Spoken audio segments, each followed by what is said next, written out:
Hey friends, let's talk shrimp. In this video, I'm gonna show you how to buy, how to clean, and how to cook shrimp. So by the end, you're gonna know that you can cook that. First question, fresh, frozen. I know what you're thinking. Fresh is always best, especially when it looks so beautiful and pink like this. I mean, look at that, it's gorgeous. But you're only gonna get stuff like this at the Gulf. If you don't live at the Gulf, you might as well buy frozen, like this.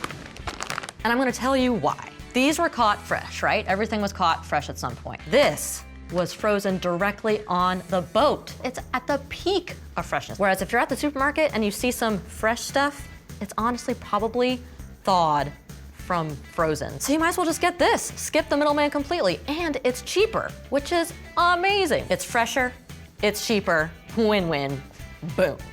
You may see shrimp in a variety of different sizes when you're at the supermarket. You'll see medium, small, large, jumbo, colossal. Those are huge. They're not used very often, but anyway, I'm gonna tell you something.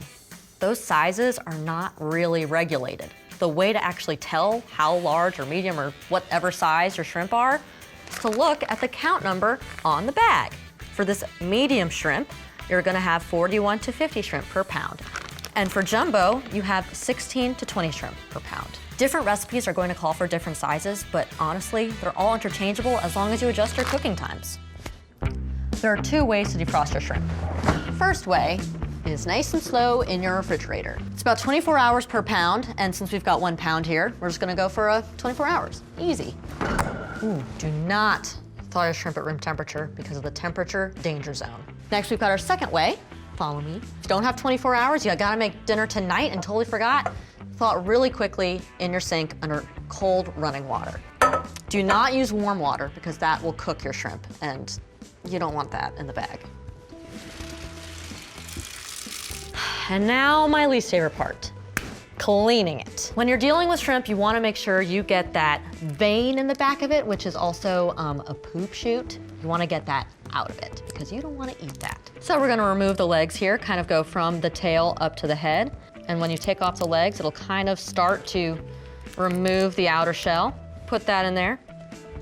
Run a nice clean line all the way down the back. Oh my gosh, this poop chute is actually not that. It actually doesn't really even have one. I don't even think this guy ever pooped. Sharp knife. You could use a pair of scissors from the head down to the tail. Ooh, yeah, look at that. Look at that guy. Peel that sucker out. Look at that. Here we go, we've got a nice clean buddy. Now guys, this may be my least favorite kitchen job, but it is honestly a necessary evil to enjoy the sweet, succulent shrimp. A lot of people have been asking, what do you do with the shrimp tails? A lot of restaurants and recipes will say to leave the tails on, but honestly, it's not for any culinary reason, it's just because they look prettier. And it is iconic. We wouldn't recognize the shrimp emoji without his little tail. But they're not purely for looks or for the trash. You can save them with the shells and make a fortified shrimp stock, which will make risottos, pasta dishes, or your gumbos even better. And some people even like to eat the tails. They batter them up, they deep fry them. I tried it once. Really wasn't for me, bad experience, but what do you guys think? Shrimp tails yes, shrimp tails no? Let me know in the comments.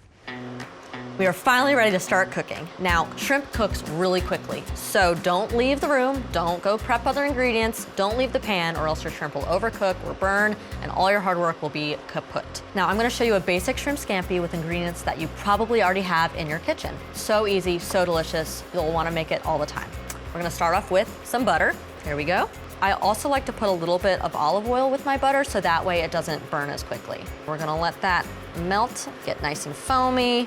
We're on a bit of a medium-high heat, not quite either of them, just a little bit in the middle, but we'll say medium for helpful purposes. So now we're gonna add garlic, thinly sliced, and our red pepper flakes. And the red pepper flakes are just for a little bit of heat, not to make it super spicy. This is gonna go for just like 30 seconds to a minute, so we're coming up on it. You see now the butter is starting to get a little bit brown and nutty, so now let's add our shrimp. Whoop. And that is a sound you wanna hear, that sizzle. Now that your shrimp are cooking, you're gonna wanna know when they're done. Now you can't really take an internal temperature of shrimp with a thermometer, so the way to tell that they are done is to know the color. They're gonna be a fully uniform opaque color, and they're gonna be in that curled C shape. They're not quite done yet, but they're getting close. You can still see that they are slightly translucent here. This one's kind of like half and half. So you've got a nice opaque side and a nice translucent side to see the difference. Flip them over.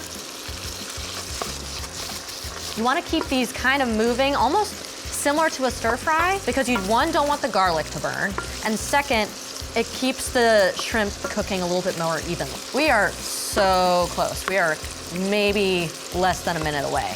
Like, I just did this whole video for you in like 5 minutes. We're pretty much there. So we're gonna add our parsley.